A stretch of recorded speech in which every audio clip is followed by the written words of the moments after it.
आज हम लोग इन्वायरोमेंटल केमिस्ट्री में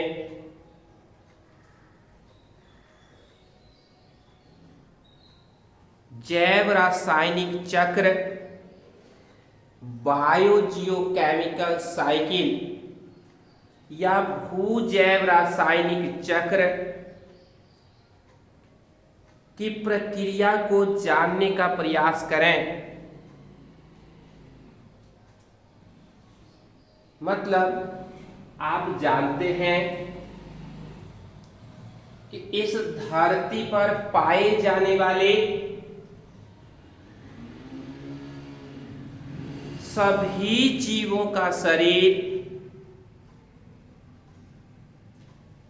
रासायनिक तत्वों के मिलने से बना है। ये रासायनिक तत्व रासायनिक अभिक्रिया के द्वारा, केमिकल रिएक्शन के द्वारा अकार्बनिक यौगिकों का निर्माण करता है और ये अकार्बनिक यौगिक प्रकाश संश्लेषण के द्वारा या अन्य रासायनिक अभिक्रिया के द्वारा कार्बनिक यौगिक, प्रोटीन, वसा, कार्बोहाइड्रेट, विटामिन्स, खनिज लवण, पोषक तत्व का निर्माण करता है और इसी के सहयोग से इस धरती पर पाए जाने वाले सभी जीवों के शरीर का निर्माण होता है। अर्थात वायुमंडलीय रासायनिक तत्व जीवों के शरीर में आता रहता है और समय के साथ साथ जीवों के शरीर से निकल करके चक्रीय प्रक्रिया के द्वारा, साइक्लिक प्रोसेस के द्वारा इस वायुमंडल में जाता रहता है। इस प्रकार हम और आप कह सकते हैं इन रासायनिक पदार्थों का जीवों के शरीर में आना और जीवों के शरीर से निकल करके वायुमंडल में चले जाने की जो चक्रीय प्रक्रिया है, जो साइक्लिक प्रोसेस है, इसी साइक्लिक प्रोसेस को हम लोग रासायनिक चक्र या भू जैव रासायनिक चक्र कहते हैं। केमिकल साइकिल या बायोजियोकेमिकल साइकिल कहा जाता है। तो इस प्रकार हम इसकी परिभाषा दे सकते हैं। क्या परिभाषा दे सकते हैं कि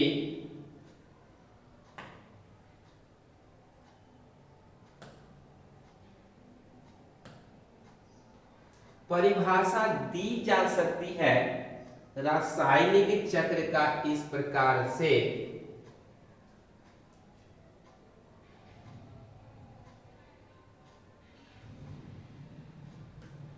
और जैव घटक के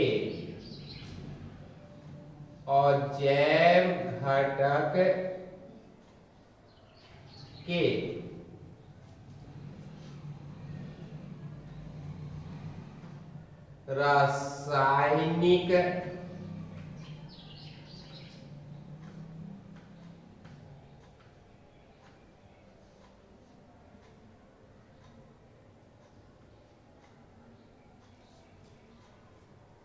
तत्वों का और जैव घटक के रासायनिक तत्वों का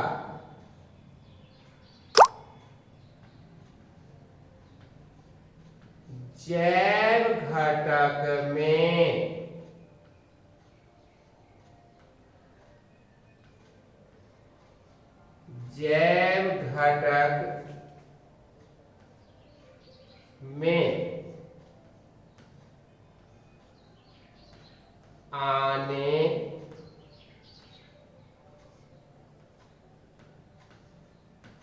जाने की चक्रीय प्रक्रिया को चक्रीय प्रक्रिया को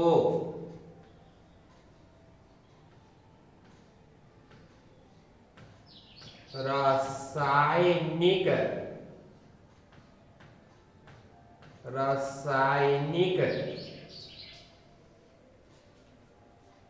चक्र कहा जाता है। रासायनिक चक्र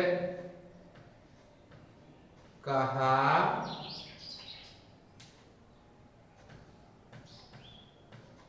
जाता है। सबसे पहले बायोजियोकेमिकल साइकिल भूजैव रासायनिक चक्र की परिभाषा हम लोग पढ़ेंगे और जैव घटक के रासायनिक तत्वों का अर्थात अजैव घटक में जो यह रासायनिक तत्व है, कौन सा रासायनिक तत्व है? यह जो रासायनिक तत्व carbon, hydrogen, oxygen, phosphorus, sulphur, calcium, जिसको हम लोग फंडामेंटल एलिमेंट्स ऑफ लाइफ, जीवन के मौलिक तत्वों के नाम से भी जानते हैं, इन्हीं रासायनिक तत्वों का और जैव घटक से जैव घटक अर्थात जीवों के शरीर में आने और जीवों के शरीर से निकल करके पुनः और जैव घटक में चले जाने की जो लगातार चलती रहने वाली चक्रीय प्रक्रिया है, इकोसिस्टम के निर्माण के समय से ही, इस धरती के निर्माण के समय से ही, जीवन के उत्पत्ति के समय से ही यह प्रक्रिया चलती आ रही है। इसी प्रोसेस को रासायनिक चक्र कहा जाता है। अब इन रासायनिक तत्वों का जो आगमन है धरती से होते हुए होता है, इसलिए इसको हम लोग धरती से आने जाने के कारण इसको हम लोग जैव रासायनिक चक्र बायोजियोकेमिकल साइकिल के नाम से भी जानते हैं। मतलब इस भू धरती से होते हुए यह आता जाता है, इसलिए इस चक्र को बायोजियोकेमिकल साइकिल भूजैव रासायनिक चक्र के नाम से भी जाना जाता है। अब हम लोग ध्यान देंगे कि यह जो भूजैव रासायनिक चक्र है या इसी को हम लोग क्या कहते हैं? रासायनिक चक्र भी कहते हैं। रासायनिक चक्र भी कहते हैं। अब यह रासायनिक चक्र दो तरह से चलता है। एक को गैसीय चक्र कहते हैं और दूसरे को अवसादी चक्र सेडिमेंट्री साइकिल कहते हैं। गैसीय साइकिल या सेडिमेंट्री साइकिल। मतलब ऐसे रासायनिक पदार्थों का आगमन गैसों के रूप में होता हो तो उसको रासायनिक चक्र के नाम से जाना जाता है। और जब इन रासायनिक पदार्थों का तत्वों का आवागमन ठोस पदार्थों के रूप में होता है, चूर्ण के रूप में होता है, मिट्टी से होते हुए होता है, तो उसको अवसादे या सेडिमेंट्री साइकिल कहा जाता है। अब हम लोग सबसे महत्वपूर्ण चक्र जो है नाइट्रोजन चक्र की जानकारी को यहाँ प्राप्त करने का प्रयास करेंगे या सीखेंगे, समझने का प्रयास करेंगे कि नाइट्रोजन चक्र क्या है और यह नाइट्रोजन चक्र किस प्रकार चलता है। तो जैसा कि आप देख रहे हैं, जान रहे हैं क्या कि वायुमंडलीय और जैव घटक के नाइट्रोजन का जीवों के शरीर में प्रवेश करने और जीवों के शरीर से निकल करके वायुमंडल में चले जाने की निरंतर लगातार चलने वाली चक्रीय प्रक्रिया को नाइट्रोजन चक्र कहा जाता है। अर्थात इस वायुमंडलीय नाइट्रोजन का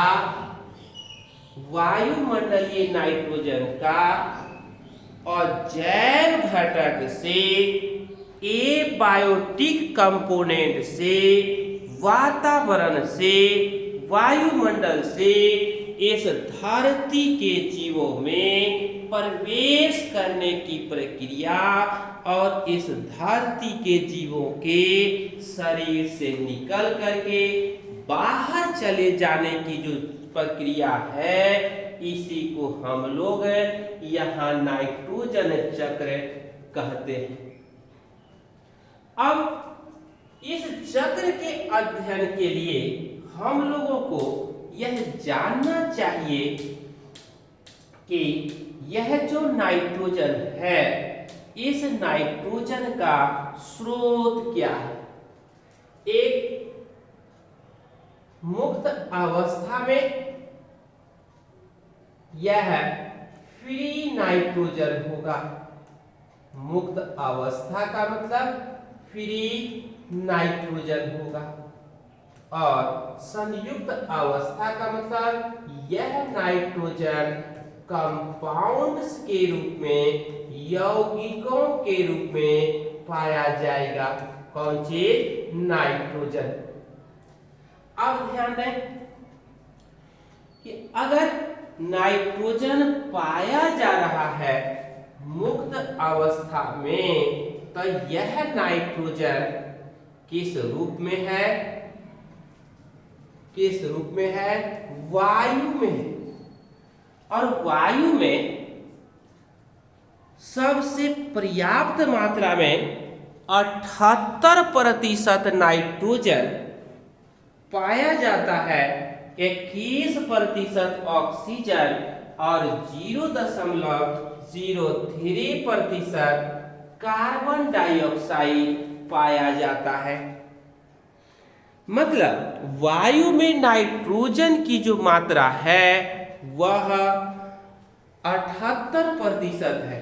संयुक्त अवस्था में नाइट्रोजन एमिनो अम्ल के रूप में, प्रोटीन के रूप में, अमोनिया के रूप में, नाइट्रेट के रूप में, नाइट्राइट्स के रूप में और अन्य यौगिकों के रूप में पाया जाता है।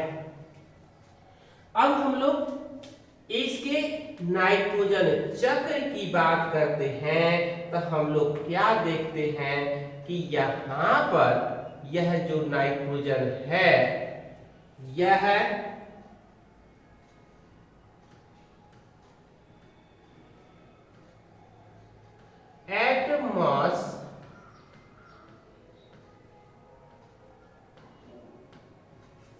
में नाइट्रोजन है, वायुमंडल में नाइट्रोजन है, या यह नाइट्रोजन वायु में है। अब हम लोग ध्यान देते हैं कि यह जो वायुमंडलीय नाइट्रोजन है, इसका सबसे पहले नाइट्रोजन का फिक्सेशन होता है, नाइट्रोजन का स्थिरीकरण किया जाता है। मतलब सबसे पहले हम जानेंगे कि नाइट्रोजन का फिक्सेशन क्या है, नाइट्रोजन का स्थिरीकरण क्या है। तो कहा जाता है कि वायुमंडलीय मुक्त नाइट्रोजन का, हम नाइट्रोजन के स्थिरीकरण की बात करते हैं, तब हम इसमें क्या देखते हैं, देखते ये हैं कि वायुमंडलीय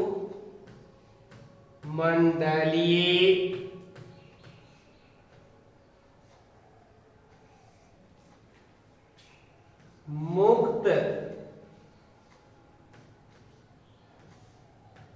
नाइट्रोजन का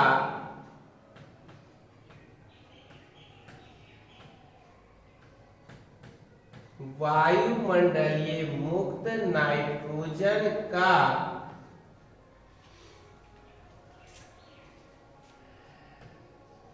ऐसे यौगिकों में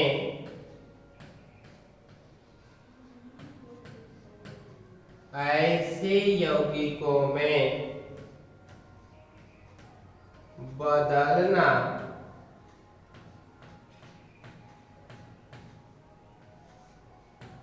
जो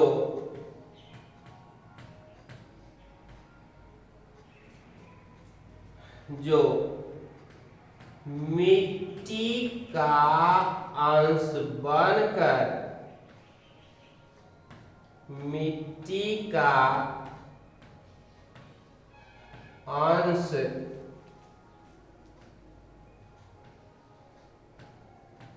बनकर हरे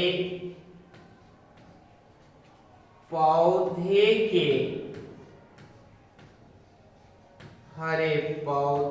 के अवशोषण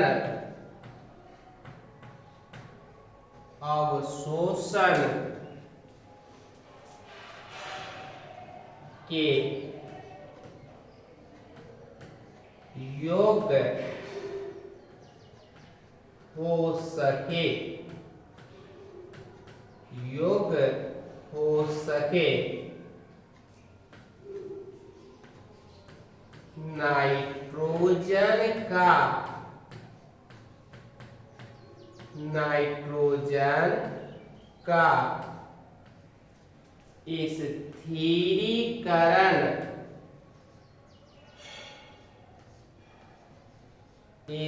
स्थिरीकरण मतलब नाइट्रोजन का फिक्सेशन कहलाता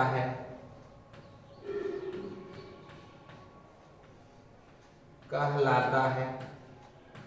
सबसे पहले हम यह जानने का प्रयास करेंगे कि यह जो नाइट्रोजन का स्थिरीकरण है, यह नाइट्रोजन का स्थिरीकरण, नाइट्रोजन का फिक्सेशन क्या है।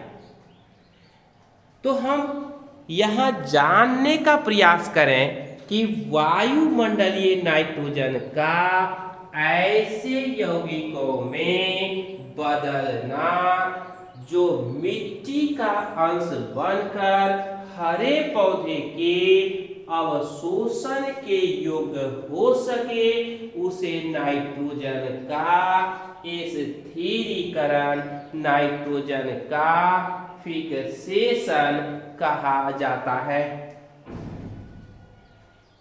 जैसा कि आप यहां पर देख रहे हैं क्या देख रहे हैं? वायुमंडलीय नाइट्रोजन है और यह वायुमंडलीय नाइट्रोजन मिट्टी में नाइट्रेट तथा नाइट्राइट यौगिकों में बदलता है और यह मिट्टी का अंश बन करके हरे पौधे के अवशोषण के योग्य हो जाता है। इसी को नाइट्रोजन का फिक्सेशन, नाइट्रोजन का स्थिरीकरण कहा जाता है। यह नाइट्रोजन का स्थिरीकरण, नाइट्रोजन का फिक्सेशन 3 तरह से होता है। पहला, भौतिक रासायनिक विधि के द्वारा वायुमंडल में बरसात के दिनों में बिजली के चमकने पर वायुमंडलीय नाइट्रोजन ऑक्सीजन के साथ रासायनिक अभिक्रिया करके 5000 से 6000 डिग्री सेंटीग्रेड ताप पर नाइट्रोजन के ऑक्साइड का निर्माण करता है। यह नाइट्रोजन के ऑक्साइड वर्षा जल में घुल करके धरती पर आकर के मिट्टी का अंश बन जाता है, अर्थात नाइट्रोजन का स्थिरीकरण, नाइट्रोजन का फिक्सेशन हो जाता है। दूसरा, जैविक विधि के द्वारा नाइट्रोजन का स्थिरीकरण होता है। खेत में दलहनी पौधे के जड़ में पाया जाने वाला राइजोबियम नामक जीवाणु, दलहनी पौधे के खेत में पाया जाने वाला राइजोबियम नामक जीवाणु नाइट्रोजन का स्थिरीकरण कर देता है और नील हरित शैवाल के सदस्य नॉस्टॉक, एनाबीना इत्यादि भी नाइट्रोजन का फिक्सेशन कर देता है। उसके बाद मनुष्य अपनी आवश्यकताओं की पूर्ति के लिए उर्वरक के कारखानों में, फर्टिलाइजर इंडस्ट्रीज में urea, DAP, ammonium phosphate, ammonium nitrate जैसे उर्वरक का निर्माण कृत्रिम विधि के द्वारा कर लेते हैं। पुनः हम जाने, भौतिक विधि के द्वारा नाइट्रोजन का फिक्सेशन यह होता है कब? बरसात के दिन, बरसात के दिनों में। कब? बिजली के चमकने पर क्या देखते हैं कि वायुमंडल में जो नाइट्रोजन है यह बिजली के चमकने पर यह क्या करता है? लगभग 6000 डिग्री सेंटीग्रेड तापक्रम पर नाइट्रोजन के मोनोऑक्साइड, नाइट्रोजन के डाइऑक्साइड, नाइट्रोजन के ट्राइऑक्साइड का निर्माण करता है और यह नाइट्रोजन के ऑक्साइड जल में घुल करके यह नाइट्रिक अम्ल का निर्माण करता है।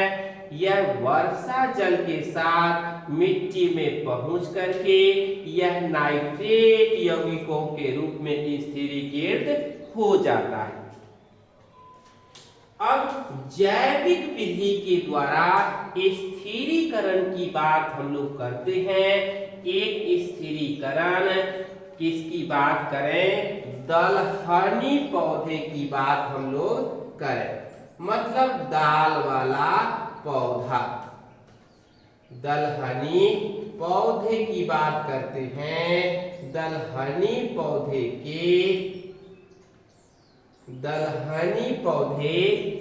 के जड़ में पाया जाने वाला राइजोबियम नामक जीवाणु क्या करता है? गांठ का निर्माण करता है और इसी गांठ में रहते हुए वायुमंडलीय नाइट्रोजन का स्थिरीकरण करके दलहनी पौधे को उपलब्ध कराता है, जैसे मटर, अरहर, खेसारी, उड़द, मूंग, मसूर इत्यादि। उसके बाद यह नाइट्रोजन का फिक्सेशन कौन करता है?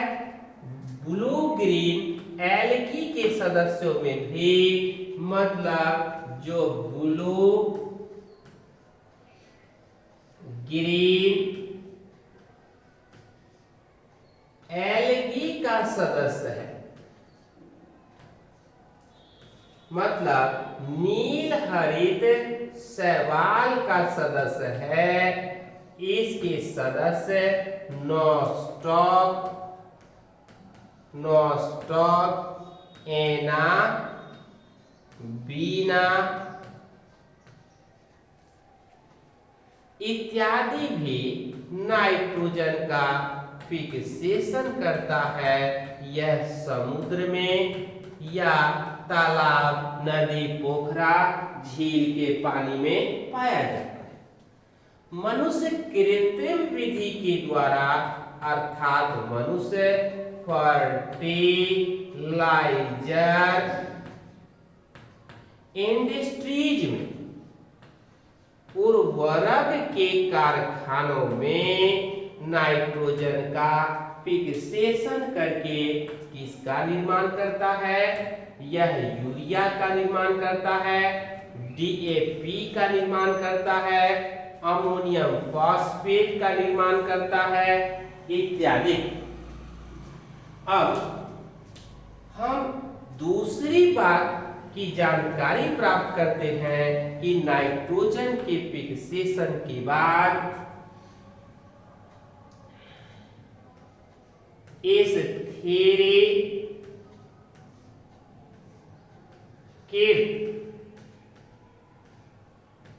नाइट्रोजन को हरे पौधे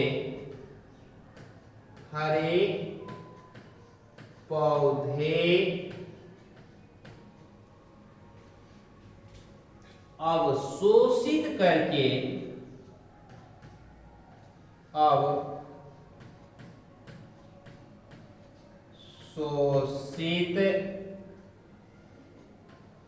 करके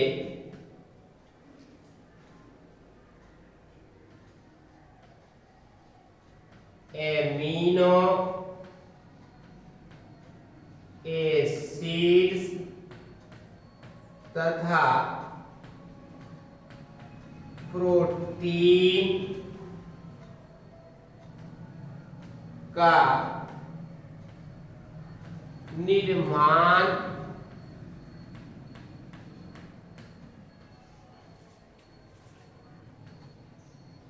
कराने की प्रक्रिया को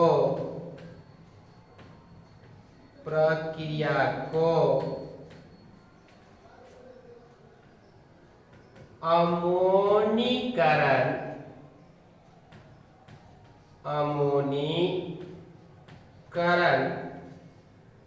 कहा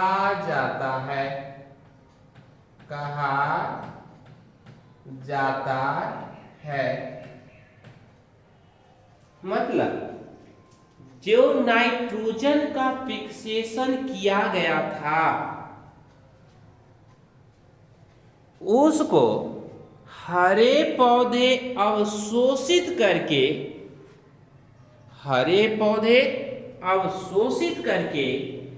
एमिनो अम्ल या प्रोटीन का निर्माण करा देता है, और यही एमिनो अम्ल या प्रोटीन का निर्माण कराने की जो प्रक्रिया है उसी प्रक्रिया को अमोनीकरण कहा जाता है।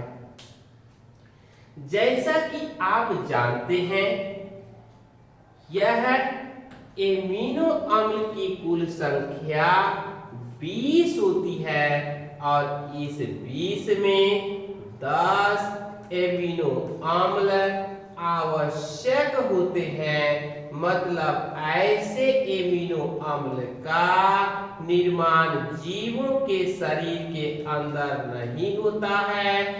इसे एमिनो अम्ल को बाहर से लेना पड़ता है और शेष 10 एमिनो अम्ल है, उस एमिनो अम्ल का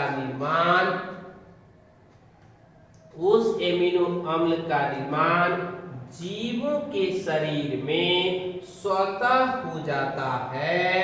ऐसे एमिनो अम्ल को नॉन एसेंशियल अनावश्यक एमिनो अम्ल कहते हैं। इस प्रकार एमिनो अम्ल की कुल संख्या जीवों के शरीर में कितना है? 20 है। और इसी 20 प्रकार के एमिनो अम्ल से सैकड़ों या हजारों प्रकार के प्रोटीन का निर्माण जीवों के शरीर के अंदर होता है। अब अगले चरण की बात करते हैं नाइट्रोजन का जीव जगत में प्रवेश। जैसा कि आप जानते हैं कि यह नाइट्रोजन का जो अम्लीफिकेशन हुआ था वह आहार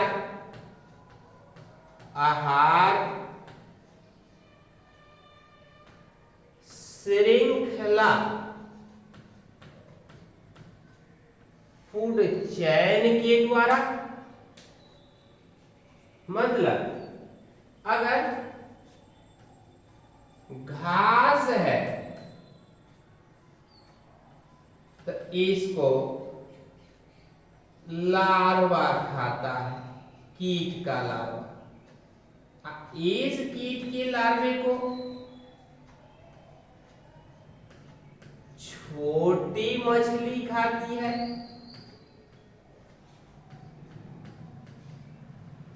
इस छोटी मछली को मेढक खा जाता है। उस मेढक को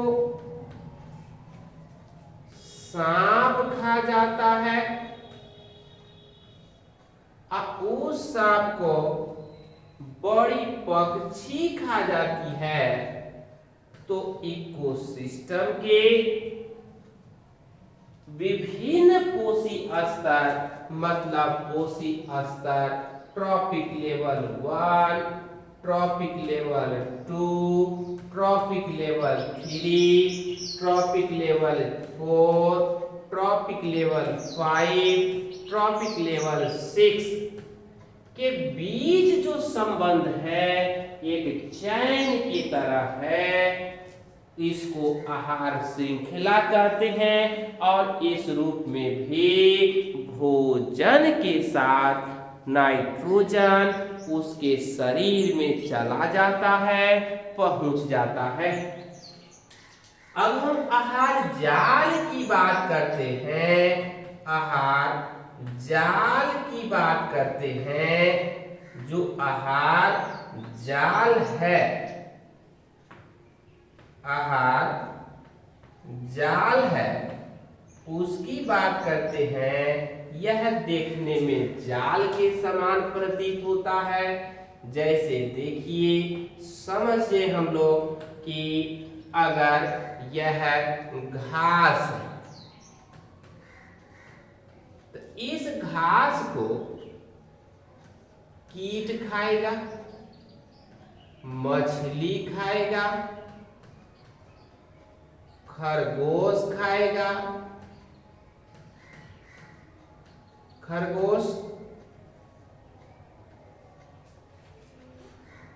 बकरी खाएगी, हिरण खाएगी, चूहा खाएगी।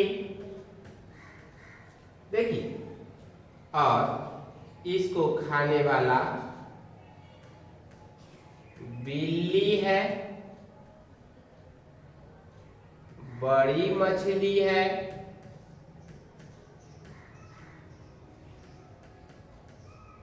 नेवला है, उसके बाद शेर, बाघ, चीता है,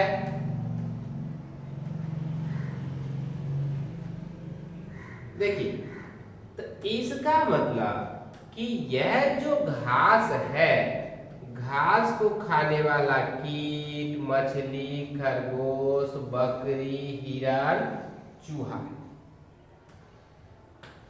और इस कीट मछली को बिल्ली खा जाएगी, कीट को बड़ी मछली खा जाएगी, छोटी मछली को बड़ी मछली खा जाएगी, बकरी को शेर, बाघ, चीता खा जाएगा, हिरण को यह मछली को नेवला खा जाएगा,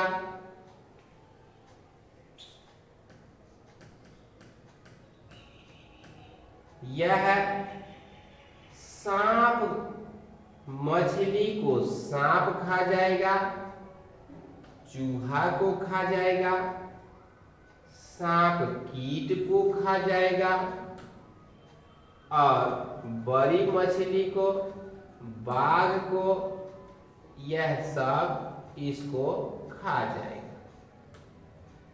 तो इस तरह से आप देखते हैं कि एक जाल के समान बनती हुई रचना प्रतीत होती है।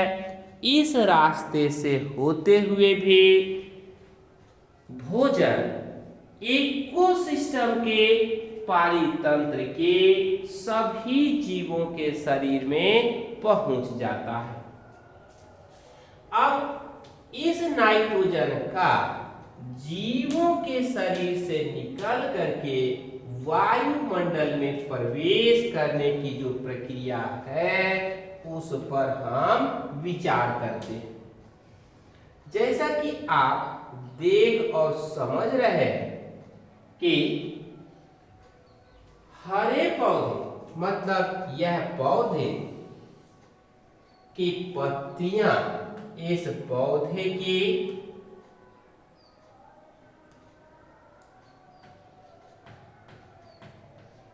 पत्तियां,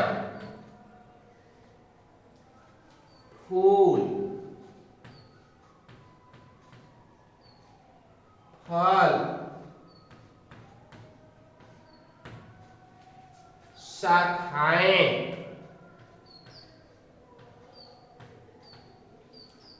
समय के साथ साथ टूटती रहती है, झड़ती रहती है, गिरती रहती है, और इसमें जो नाइट्रोजन है उसको अपघटक, जीवाणु या कवक का सदस्य सड़ा गला देता है और ये वातावरण में सरगल करके मुक्त हो जाते हैं, चले जाते हैं। उसके बाद हम जंतु की बात करते हैं।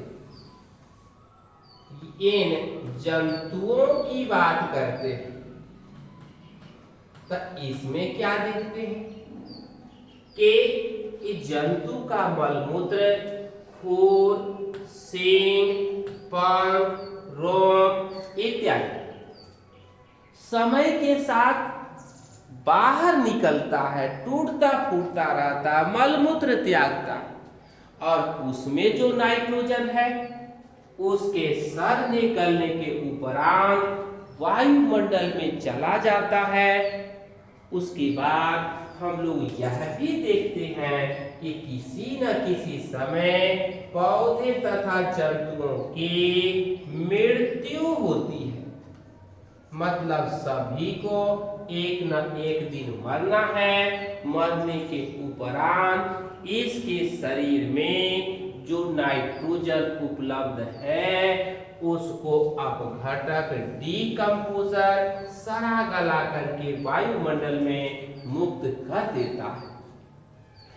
मिट्टी में डीनाइट्रीफाइंग बैक्टीरिया भी पाए जाते हैं यह डीनाइट्रीफाइंग बैक्टीरिया मिट्टी में उपस्थित नाइट्रोजन को सड़ा गला करके वायुमंडल में मुक्त कर देता है। इस प्रकार हम लोग क्या देखते हैं कि वायुमंडलीय नाइट्रोजन का जीवों के शरीर में प्रवेश करने और जीवों के शरीर से निकल करके बाहर चले जाने की जो प्रक्रिया है इकोसिस्टम में हमेशा चलती रहती है। इसी को हम लोग नाइट्रोजन चक्र कहते हैं।